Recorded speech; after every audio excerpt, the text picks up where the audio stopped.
Good evening and welcome to the Zoom reading. My name is George Eklund, and I'm very lucky to be uh, conducting this Zoom reading uh, to help introduce people to my new book. It's called Credo and book of poems. And I'd like to spend some time reading some of the work this evening, maybe talking a little bit about poetry and about um, my aesthetic, my intentions, my experience as a poet. And I'm awfully glad to just be a part of uh, bringing the word uh, to an audience. And how wonderful to be doing it in this format. It's my first time reading in a Zoom reading. It's very striking. My my wonderful spouse and studio partner, Laura Eklund, had set up a series of readings for me as the book came out. I'm very grateful to her. She makes everything happen, really. But we've been visiting towns, getting in the car and driving to a number of towns and cities along I-64, and as it passes through West Virginia and Kentucky. We've been to about 5 different towns uh, and reading poems and talking with people and spreading the good word about this book and about Kelsay Press. And that's been a delight. The idea of doing this Zoom production just kind of expands the possibilities, doesn't it? Uh, that now I can be addressing people in multiple cities, multiple locations, um, and I haven't left my studio desk. And to me, having come from the previous century, a 20th century fellow, um, this to me is still magical and rather wonderful. So thanks for being here. Thanks for tuning in on this reading. I'm very grateful to Kelsay Books, Karen Kelsay, Olivia, and the rest of the staff. I must say, I've had a rather wonderful, empowering, edifying experience to work with these folks. They they love literature, obviously, because they've been so attentive and generous with their talents and with their time in dealing with me. I've been completely satisfied and feel very fortunate to be one of their authors. I hope you will check out their webpage and their materials. You can purchase my book on their webpage. Um, but I hope you get to know this press well and the other authors they have published. They are doing the essential work for our time. They're keeping literary publishing alive and thriving, and I'm grateful to be a part of it. Thanks again also to Laura Eklund, who makes all good things happen for me and helps translate the mysterious world of technology for me, among other things. And she's just wonderful to share a studio with. And together we help each other make art. So I'm pretty sure Laura's listening in tonight as well. Thank you, dear. You're great. So, poetry. Someone came up to me a couple nights ago. It was a woman who bought the book, and she said, George, I'm reading the book, and I really like it, but I don't understand it. And I had to smile deeply at that because that such a moment reminded me that I think we read poetry and hear it, and I think we experience language in poetry differently than we do when we read other things. Certainly differently than we do when we're watching videos or TV, movies. I think poetry, first and foremost, is a celebration of language, and it gives us an experience that's really extraordinary. So I always like to remind myself and my readers that, well, poems make sense in their own way, sometimes in ways that we're not really quite prepared for. So I said to this person, I said, well, that's okay. The fact that you like to hear it out loud and read it and it brings you joy is really, according to Wallace Stevens and a lot of other great poets, is its main purpose. Something about language, something about words, the sound of them, the feel of them, that brings us something very special. So I'm glad to be a part of all that.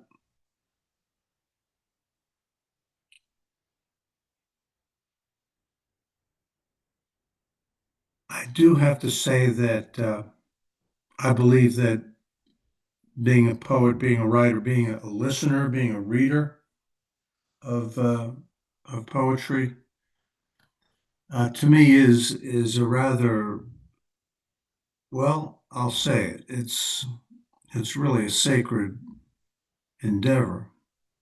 I think it brings us close to something very spiritual. I think the poem comes from interiors that are sacred. These words, after all, where do they come from? It's quite a miracle the more you think about it.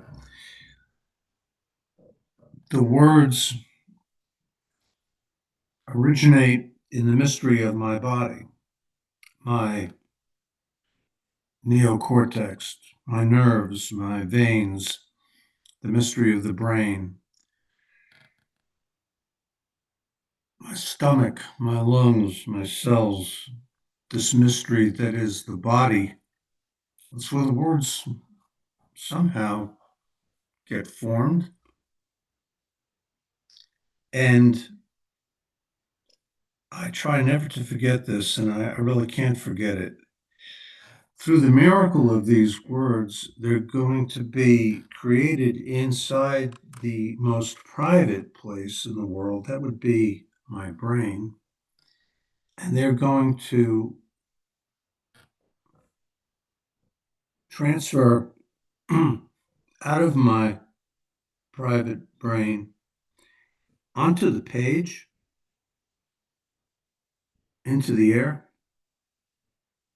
and they become born into space on paper, on screens, in sounds in the air.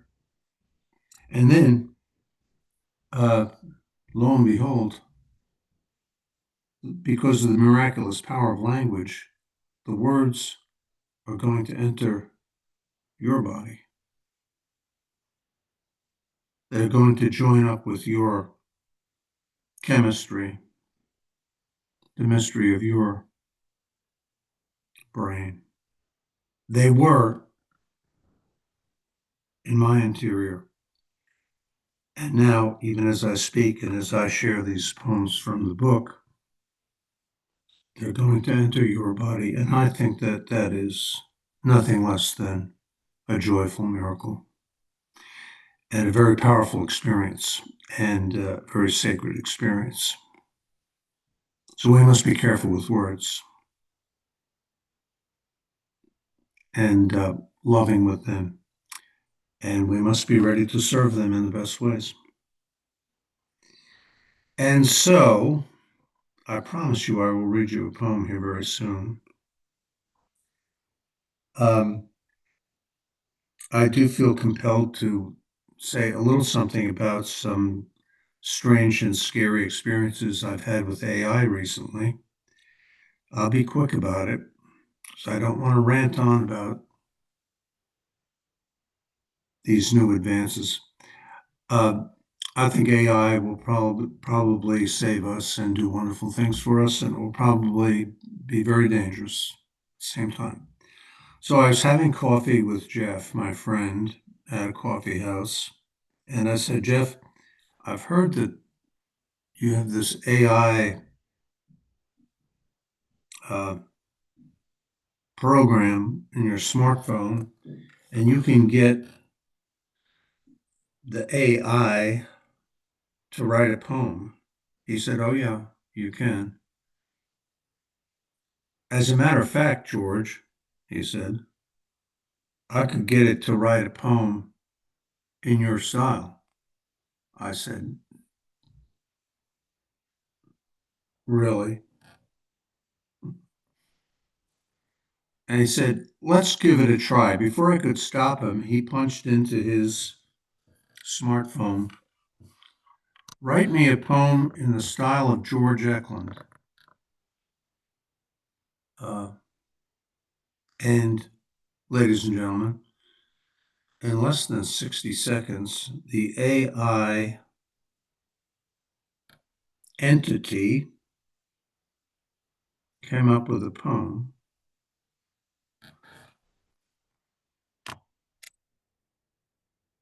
Um,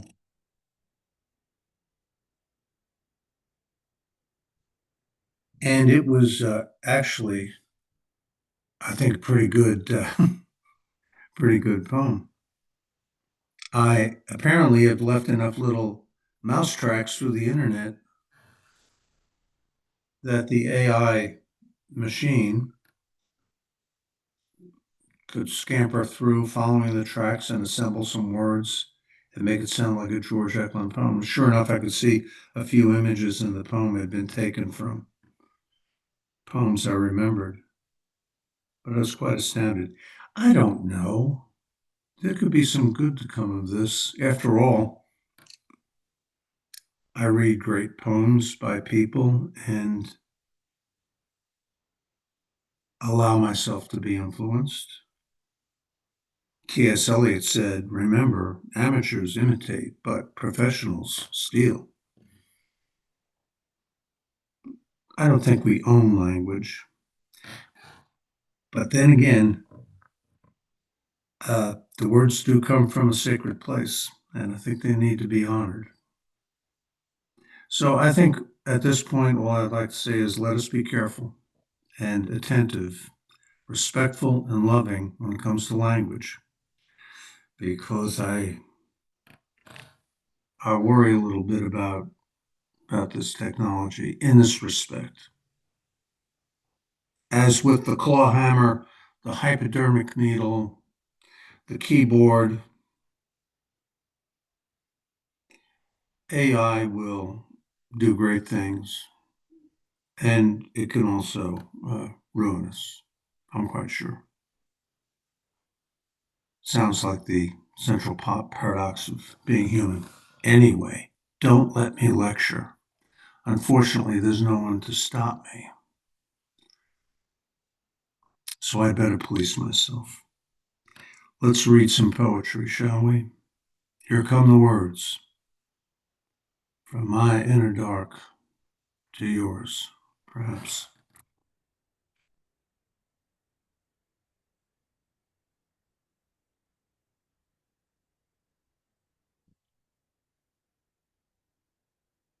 I live in a world of trees up on this ridge in eastern Kentucky, and a lot of the towns and cities I go to have a lot of really green places. So I'm not surprised when a lot of my poems start with green foliage, trees, plants, because that's what's out there. That's what's around me. And sometimes that's where the poems start. So I started this poem, started writing it. And of course, given the poetic process, the poem took over and started to generate thoughts about things beyond trees, perhaps. This is called A Song of Bare Trees. The brain is the first subject. Then bring what you must into the mud pen. I will walk toward the sunlit grave. I will stutter with my baseball cards and a rosary. The brain is the first sacrifice, and there one lives, or not at all. For we are dropped into the virginal gasp of our impulse, afloat in the upper realm of nerves and the flurry of wings we cannot see. The morning star burns the eye, a dead fly in a dream on a windowsill. The song of bare trees holds the cold maze of the woods, the darkness behind us, the darkness ahead, the melting ice within.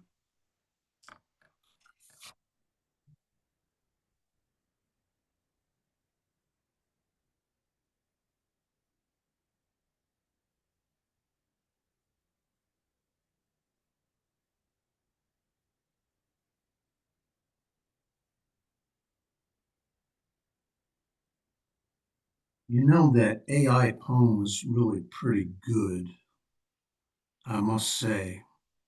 And it sounded a lot like George Eklund, but there was a problem with it. I couldn't figure out what the problem was, but it came to me pretty quickly. There were no mistakes in it. I mean, you know how when you're trying to, whether it's a painting or a song you're writing or a poem or a novel, uh, there's going to come that time where you take a risk and you put something down and you wonder, is this making the piece something special and great and extraordinary, or is it ruining it? There's always that moment, and that's what that comes with art making, doesn't it? But this poem that the AI uh, mechanism wrote didn't have that moment. This poem does, I think. It's a love poem, which is hard to write in the year 2025. It's always hard to write a love poem, but John Keats did it so well. So did Shelley and the gang. So did Sylvia Plath and Anne Sexton. It's been done and redone very well. So it's a little scary to write a love poem, especially if you want it to be distinct. Before she was a planet, a globe enters the dream and spins rain and missing faces wall to wall. Children form in a haze of bones, the heavy breath of the blood trees pressing upon the glassy lake. We don't want to believe in death.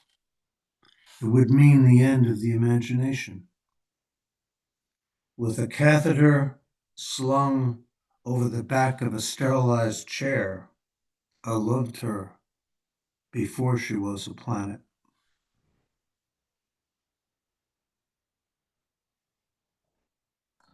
You tell me what a catheter is doing in a love poem. Now, that either ruins the poem or it makes it strange and interesting and worth thinking about. I don't know.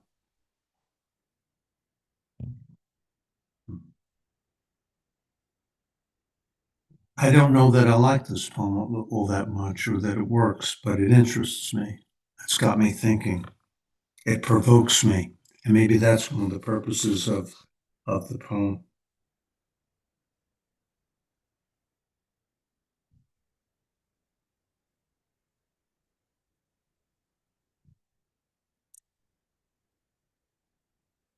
Poems can start anywhere.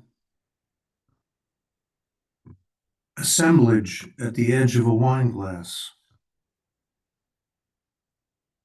At the edge of a wine glass, the owl blends the mathematics of the world.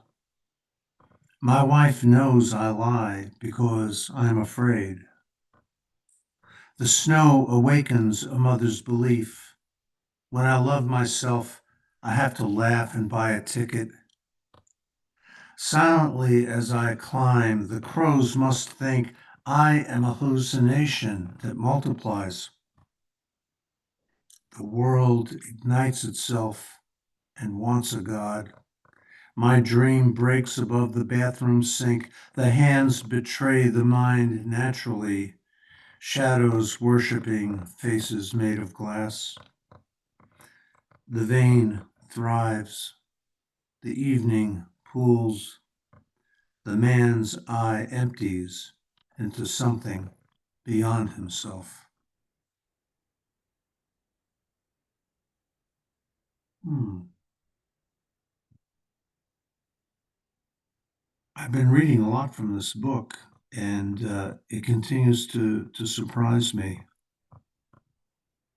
Sometimes I understand my own poem a little better after I read it a few times out loud. Maybe it's that risk of reading out loud that allows for the epiphany to come in. But this is interesting to me. All the glass, the pools, the round, the wine glass edge is round. And I started looking at all the roundness that comes into this poem. I couldn't possibly have planned it. Well, when we read poetry, when we listen to it, and when we write it, I think we're working at levels that aren't really very conscious at times. It's not like listening to the news now, is it? Thank goodness.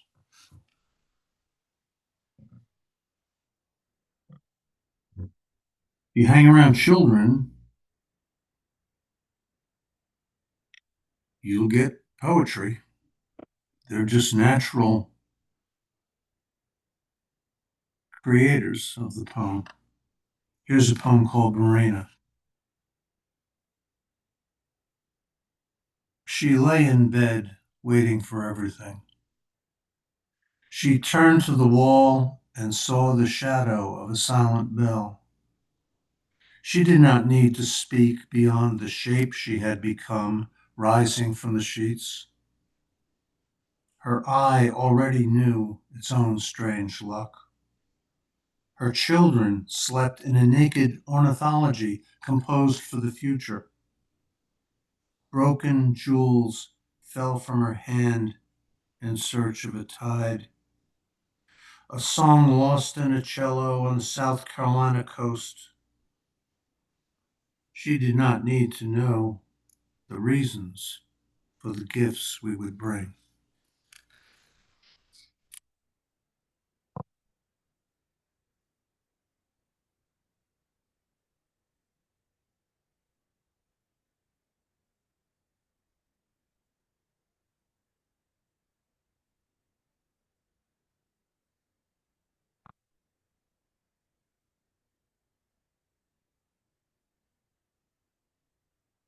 Maybe it's time to put on the bifocals. I feel my eyes starting to tire a little bit. Here they are, ladies and gentlemen, my bifocals. Imagine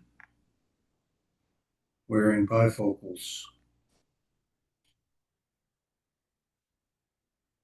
It doesn't hurt as much as I thought it would. Actually, it's helpful. So now and again, maybe if you're listening, you can hear in my voice some strange vowel sounds, some diphthongs that don't quite sound like they belong on a ridgetop in eastern Kentucky. That's because I'm from many places, and one of them is Long Island, New York. And I have been lovingly, gratefully immersed in the Highlands, the Southern Highlands patois now for 30 years or so. And I like to imagine that my voice or the sound of it uh, perhaps is beginning to take on some of the beautiful music of the idiom of my place, but I think it is lovely. Um,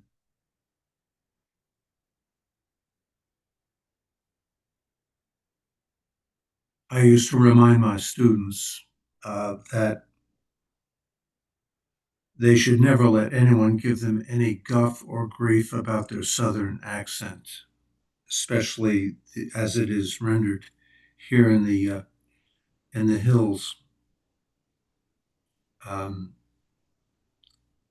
it's very much attached to Elizabethan English in both its sound and its diction and its inventions. Uh, we're more than a lot of other places still connected to Shakespeare here. People don't realize it. Anyway, a Long Island sketch. I'll go back in time for this poem and remember where I grew up. The little boys and their wet bellies, people want to talk about their beautiful families. People want to grill their meat and converse and dip in the pool. The little girls and their long dripping hair. After 5 p.m., people want to talk about going to New York again and seem glad to think about a meal. The women realize again they are valuable. The men realize again they are valuable. And though everyone has been hurt and will be hurt, they can all afford a ticket to some civil passageway where all can realize how strange they are, irreplaceable, difficult to reach in hidden towns off the highway where there can be no cure for their beautiful lives.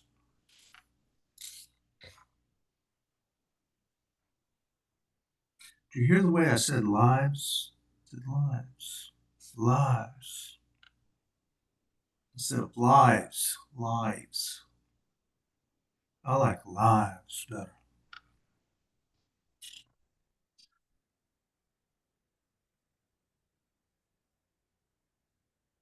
Have you ever met the lioness?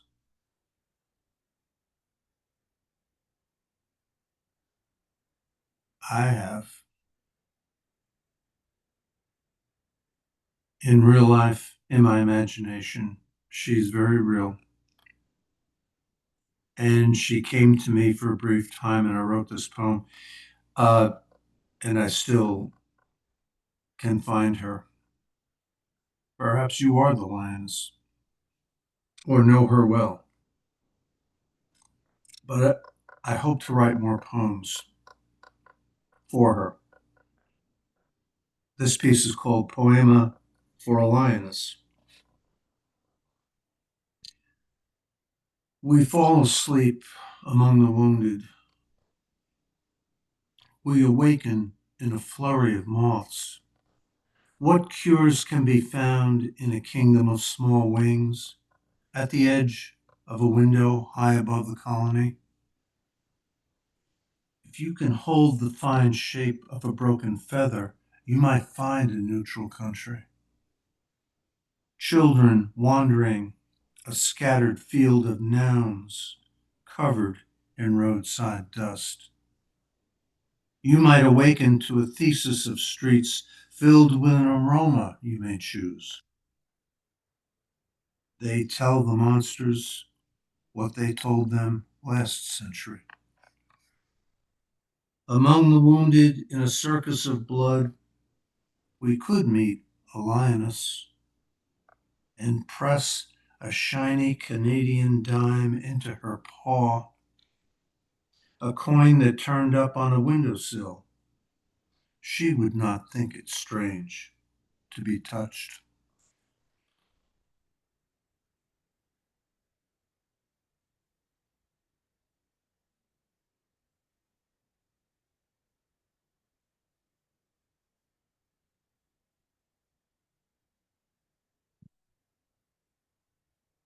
I sometimes think of certain poems I write as essays.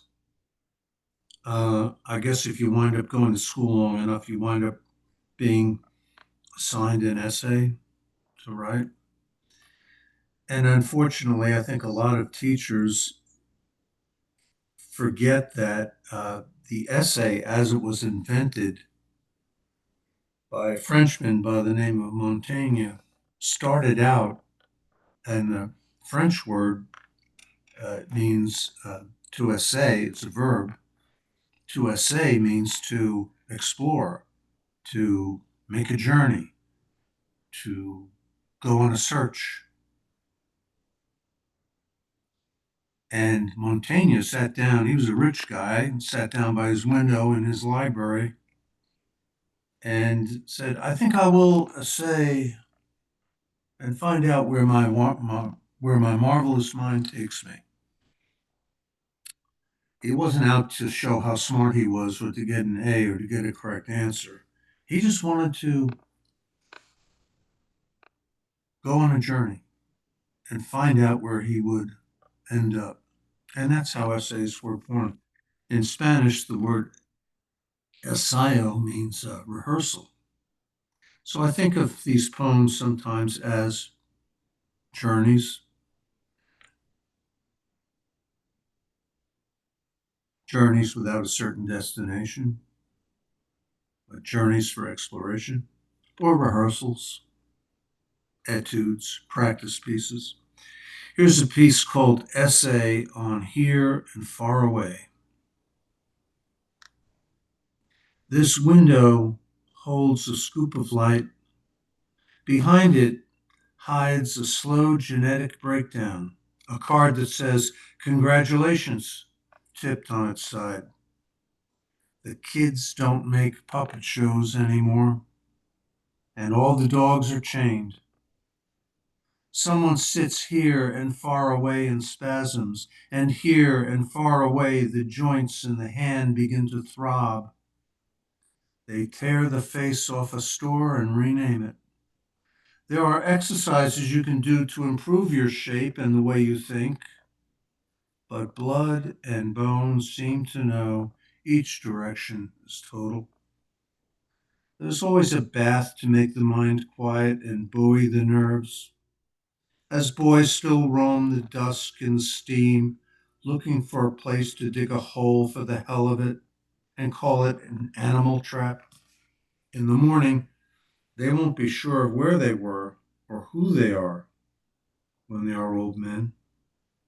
They will feel strange remembering and knowing everything that needs to be known when a shadow bangs the head and a face lies stunned on a pillow.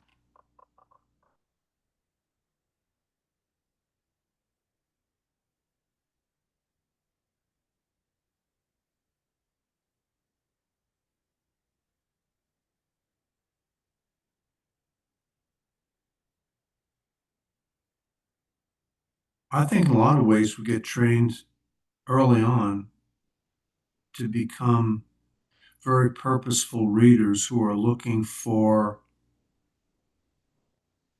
an answer, a solution,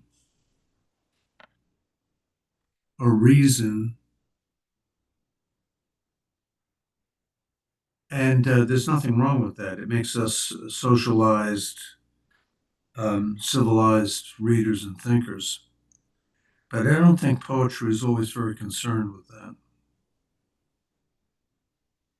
I think sometimes for poetry, it's the essay, the journey, the exploration, and the hope that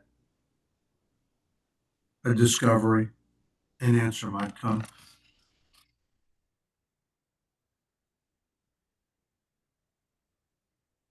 Well, ladies and gentlemen, I've not paid for a haircut in 20 years, more than 20 years, actually. My spouse, Laura, has cut my hair now, and I've not had the need to go to a barber or a hairstylist. She takes care of it. And it's, I must say, because she is a poet And because she is a painter and often abstract painter, the haircuts become, shall we say, exciting, sometimes a wee bit nerve-wracking, but it's always great fun.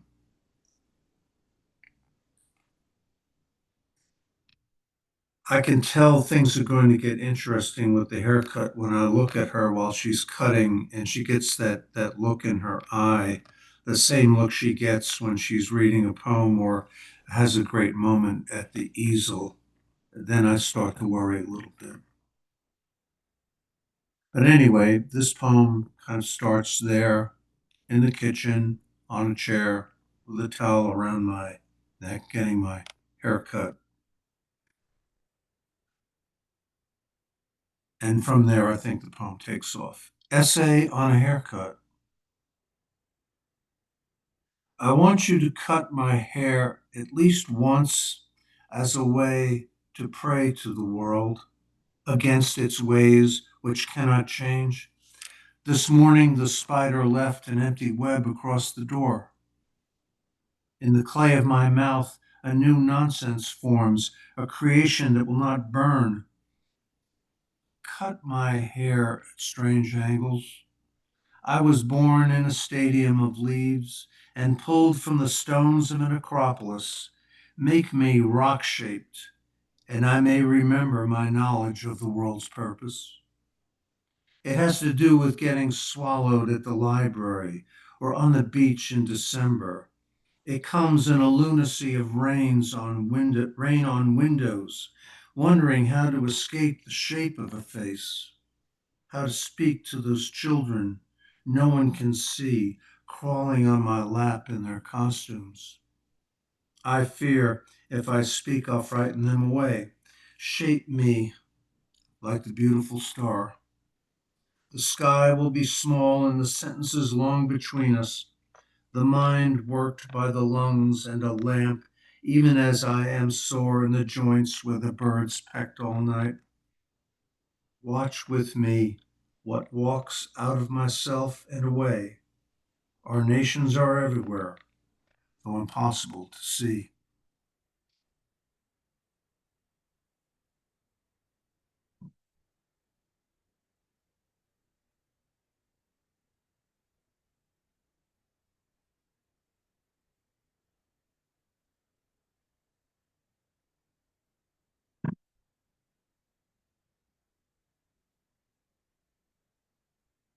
Here's another essay poem.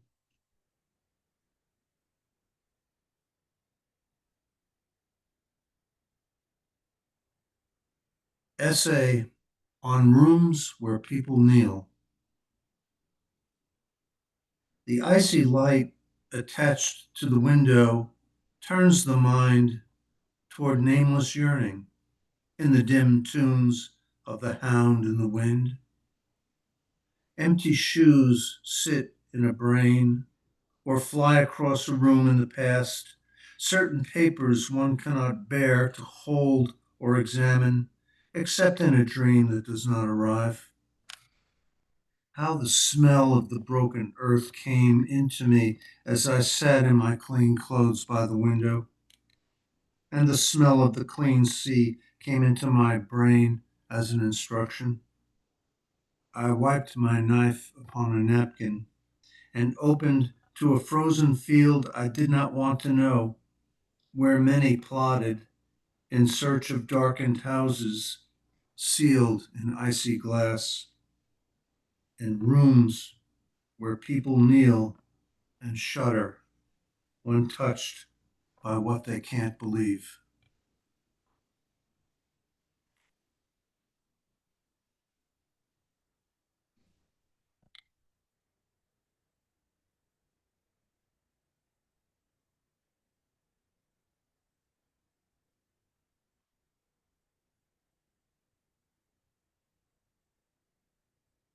Language is pretty amazing. I mean, I wrote that poem, but I feel like I just met it for the first time. How striking.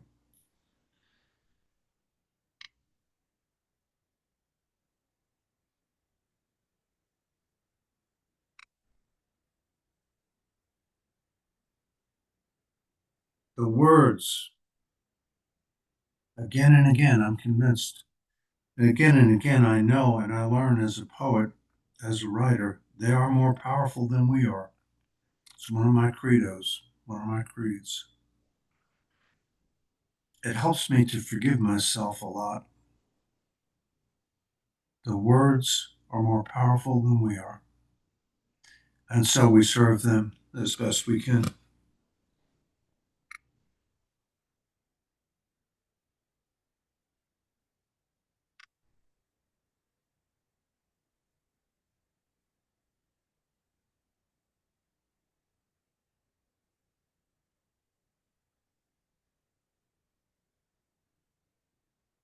I've been lucky to raise my children in Eastern Kentucky, where there's an awful lot of water,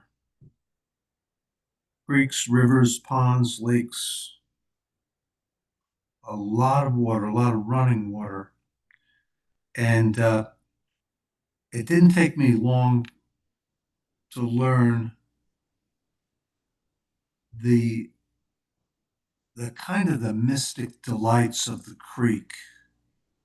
This is something every Eastern Kentuckian knows from the time they're little, but it took me a while to grow into it and to learn it.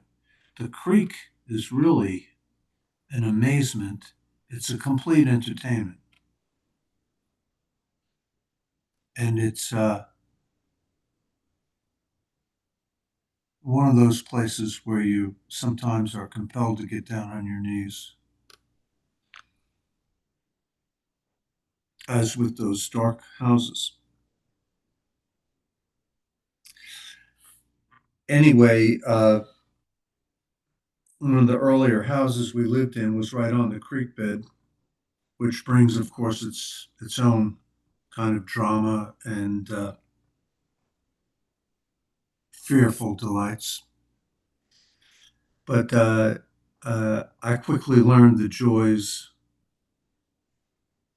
um, the deep level joys of taking children down to the creek. It's all you need, really. You don't have to go to Orlando. Turn those children loose in the creek, and it's pretty remarkable. This poem is called A Sketch by the Creek. The boys bend and squat in the minnow pool. The rain never came. The boys keep growing the length of the creek, following their own knees and voices in the warm July haze they will barely remember. I may have to tell them how evening came, leaving the storm somewhere else, how many crawdads they caught that day. And it was their mother who showed them how. No one can teach them how or what to remember. I will stay close for as long as I can to tell them it was or was not so. 12 crawdads they carried home in a blue evening, and their mother showed them how with a bucket and a stick. Of this I make myself certain.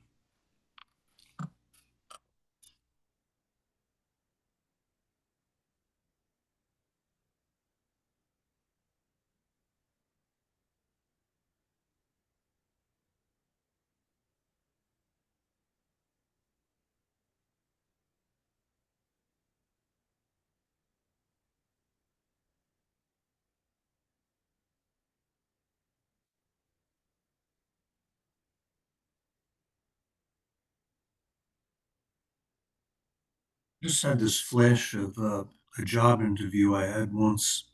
It was on a telephone. There was no screen involved, but it was I was applying for a teaching job, and the search committee wanted to interview me by phone as kind of a screening apparatus, I suppose. So I found myself on the telephone, and on the other end of the line were four professors.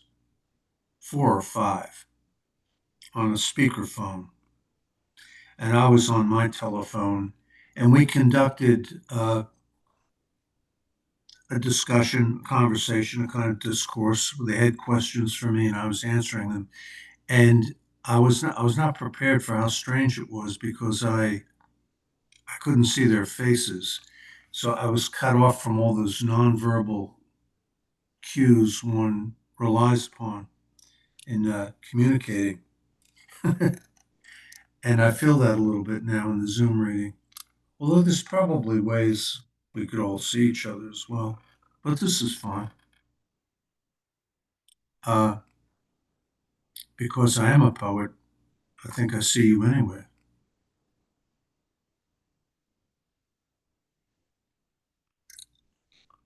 I've come under many influences in my time as a writer. One of them is the Spanish language. I studied Spanish in college. I left it for a while, but came back to it when I fell under uh, the lovely dark influences of the poets who write in Spanish, both in Spain and Mexico and Central America. And I wanted to be able to read those poets well and read them in their native idiom. And so I started to study again and eventually got to the point where I was writing in Spanish and have at this point uh, two two manuscripts that are bilingual that have been written and translated uh, in my own head, and they're bilingual treatments of poems. And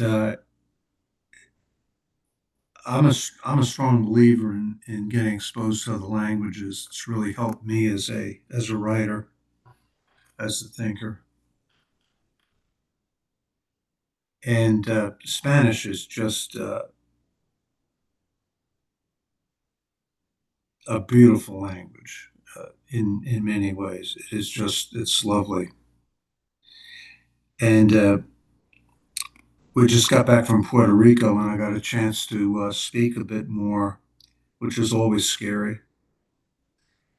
And a couple times in conversation, I found myself, what did I say? Creo que español es la idioma, el lenguaje más hermosa en todo el mundo, which roughly means I think Spanish is the most beautiful language in the world, which would always make them smile and maybe trust me a bit more. But I borrow, uh, I make use of of the Spanish language in many ways. There's a verb in Spanish that I just love. It's called purpurar, P-U-R, P-U-R-A-R. It's and it means to purple. Isn't that great? Um, and I love the color purple, and I love the idea that one could make use of a color as a verb to purple. And that's where this poem started. It's called Purpurar, it's to purple.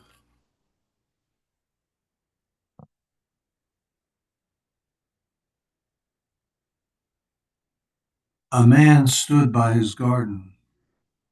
He was filling with time and weeks. Rome flamed again in apparitions made of twine. He would have to get something removed from his body, but he knew not what nor where it would be found. A jet fumed in several directions of the vein. A tomato plant began to shriek, waiting for a shadow. A man stood in his teachings and began to bend in a cramp of dust beneath a beautiful red roof that no one could see. In the vegetation of a promise, Populations drove to bodies of water, droning in tempos of a peculiar rain. People began to fade and form new nodules of sacred families, recoiling from ideas of greatness. A man came to believe he would be an associate for the rest of his life. This seemed the last great idea, haunted by all of his errors as elements of beauty. He began to feel a lightness in the bones that the mind held aloft. There were no friends, only vessels that ate history as leaves dropped into the low pools of the creek. While a woman carried her children uphill, the man did not know if he wanted to follow or to hide. When the ice came back in his beard, his country had gone to war again.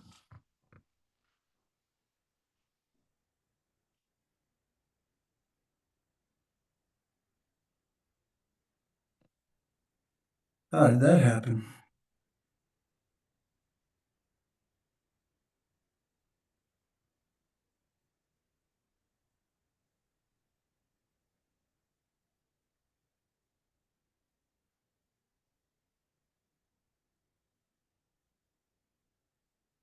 I like it when I read poems that make their own kind of sense, even if I can't explicate them, even though I wouldn't dare want to take a quiz on them.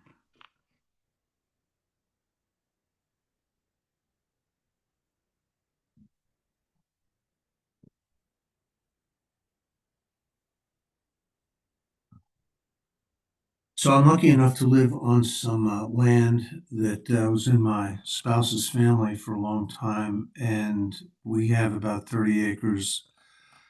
Uh, and Laura used to play back here uh, when she was little. It was always her dream to build a house back here, so that's what we did when we had the opportunity. So we live in a large white house on a meadow surrounded by woods, and it's just I'm very lucky. Uh, it's almost it's like having a private forest where I can go walking, and feel very fortunate to have that. Um, so I'm still learning about the woods. It's a great place to be. It's also a mysterious place, a great place to get lost, a great place to pray and wonder. And I don't know if it's just because I'm from the East Coast suburbs or not, but it's a place where it's pretty easy to get scared.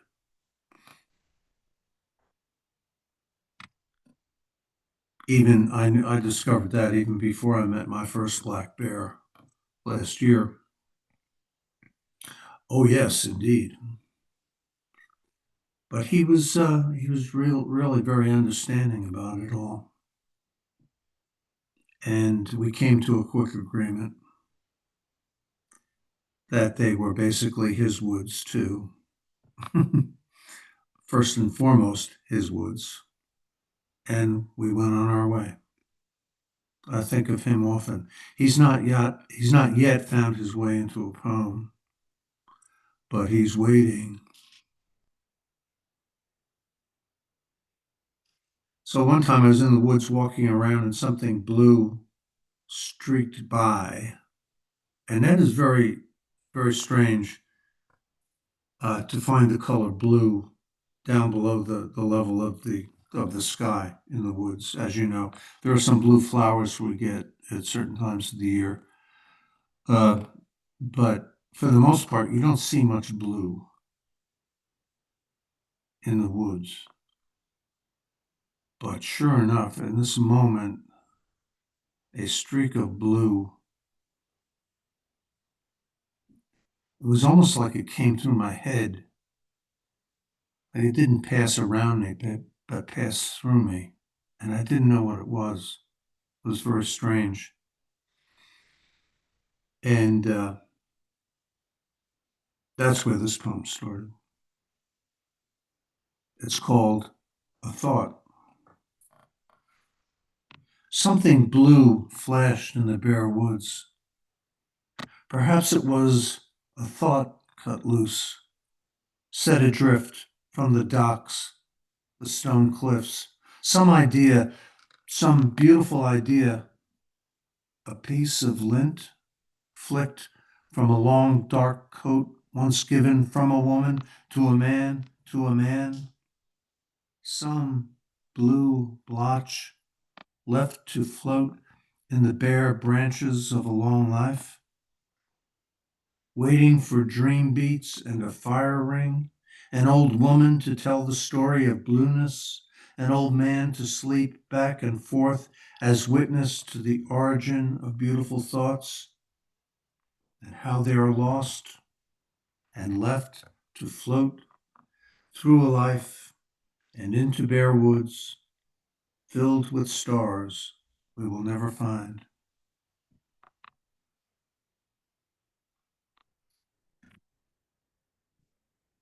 I read this poem at a reading a few weeks ago, and the person at the end of the reading was kind enough to come up to me and while buying a book and getting it signed, passed me a little note with just two words on it: indigo bunting, the name of the bird he thinks I saw. What a lovely name, the indigo bunting. Maybe it was. It's beautiful. You see them around here. I have a feeling they don't like people much.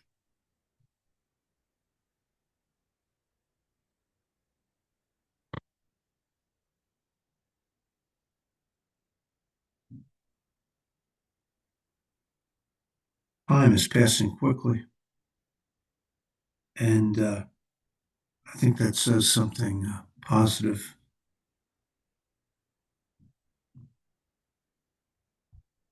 Let me close with one or two poems I've been working on recently, and then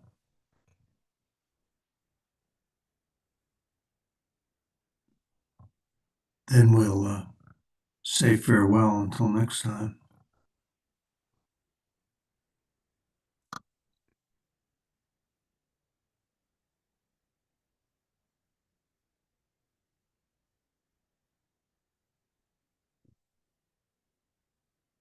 Oh, I'm still writing essay poems. This is called Essay with a Bridge and a Green Canoe. A new white bridge spans the wide Ohio. Two horses pull the sky along. My mother tried to speak in the river fog. She must not know how old I am. I no longer play the violin and have not been to the orchard in years where I saw the ghost of the farmer wearing the face of a hawk. Not so long ago, I worked for an institution made of emptied air and dead wires. In the end, no one remembered me, trudging to the elevator, a soiled brown bag under my arm. I can hear commotion in the kitchen now. My children must be back from the zoo. They lend such patience when I murmur of horses and white bridges on my way to the couch where I go floating across the river in my green canoe. I awaken downstream and see a peasant with a limp in a ragged coat pulling himself over a stone wall.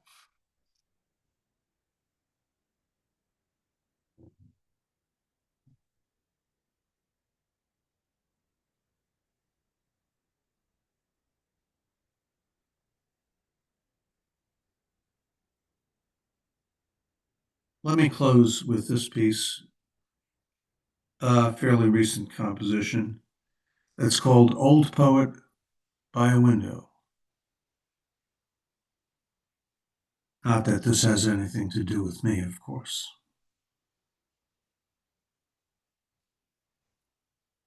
The old man, in and out of his pants, believes the sky is shattered. The mind is painted by a committee. The Oreo knows little of death, knows everything of hunger.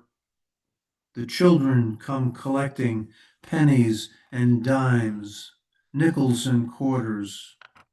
Neighbors in their nervous dwellings feel the chaos swell in a human wave, from strangers to inmates. The old man, in and out of himself, waits for early robins to appear in the chains of icy laced trees. He gives out coins to kids in uniforms and laughs with his freckled hands. He is a reader of books and writes by a lamp with ballpoint pens that skip a beat. For a while, he sent his poems to journals on both coasts and in the vast in between, and they gave him a prize or two or three, and took his picture with a governor and a literary judge from Cincinnati. These days, it matters little if his pants are inside out or if the coffee stains are forever fixed on the yellowed shirt he never wears. The robins and the hungered Oreo and children in their purpled knees and shins are waiting for his long white hands and what he might toss from the window. Ladies and gentlemen, it's been a complete delight. A thank you. A thank you to Kelsay Books and Olivia and Karen and the entire staff there for making this happen. I encourage you to get to know Kelsay Press, get to their website, and you might think about ordering my book, or they have quite an extensive catalog at this point, and they publish really, really fine work. They're keeping literary publishing alive and thriving in these strange times. Thank you all.